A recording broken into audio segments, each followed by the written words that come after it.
ఇంగ్లాండ్తో 5 టీ20ల సిరీస్ను టీమిండియా ఘనంగా ప్రారంభించింది. కోల్కతాలోని ఈడెన్ గార్డెన్స్ వేదికగా బుధవారం జరిగిన తొలి టీ20లో సమిష్టిగా రాణించిన టీమిండియా 43 బంతులు మిగిలి ఉండగానే 7 వికెట్ల తేడాతో విజయం సాధించింది. టీ20లు ఇంగ్లాండ్పై టీమిండియాకు ఇదే అతిపెద్ద విజయం. ఈ సిరీస్లో తదుపరి మ్యాచ్ 25వ తేదీ శనివారం చెన్నై వేదికగా జరగనుంది.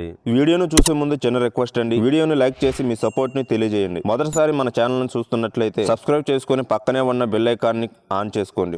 అయితే 14 నెలల సుదీర్ఘ విరామం తర్వాత భారత జట్టులోకి వచ్చిన మహమ్మద్ షమీకి తొలి టీ20 తుది జట్టులో చోటు ఇవ్వకపోవడం అందరిని ఆశ్చర్యానికి గురి చేసింది. షమీ మళ్లీ ఫిట్నెస్ సమస్యలతో బాధపడుతున్నాడా అనే సందేహాలు వ్యక్తమయ్యాయి. కానీ ఎక్స్ట్రా స్పిన్నర్ ను ఆడించడం కోసమే షమీని తుది జట్టులోకి తీసుకోలేదని మ్యాచ్ అనంతరం సూర్యకుమార్ యాదవ్ స్పష్టం చేశాడు. 2023 వన్డే ప్రపంచ కప్ ఫైనల్లో చివరిసారిగా ఆడిన షమీ మళ్లీ ఇప్పటి వరకు అంతర్జాతీయ మ్యాచ్ ఆడలేదు. అయితే చెన్నై వేదికగా జరిగే రెండో టీ20లో అతను బరిలోకి దిగే అవకాశాలు కనిపిస్తున్నాయి. తొలి టీ20లో టీమిండియా బ్యాటర్లు దుమ్ము రేపారు. కేవలం 3 బ్యాటర్లు మాత్రమే అవుట్ అయ్యారు. ఓపెనర్లు సంజు శాంసన్, అభిషేక్ శర్మ దూకుడుగా ఆడారు. బ్యాటింగ్ విభాగంలో ఎలాంటి మార్పులు జరిగే అవకాశం లేదు. తిలక్ వర్మ, హార్దిక్ పాండ్యా, రింకు సింగ్, నితీష్ కుమార్ రెడ్డి మిడిల్ ఆర్డర్ లో కొనసాగనున్నారు. అయితే బౌలింగ్ విభాగంలో ఒక మార్పు చేసే అవకాశం ఉంది. తొలి టీ20లో టీమిండియా 3 స్పిన్నర్లతో బరిలోకి దిగింది. వరుణ్ చక్రవర్తి 3 వికెట్లతో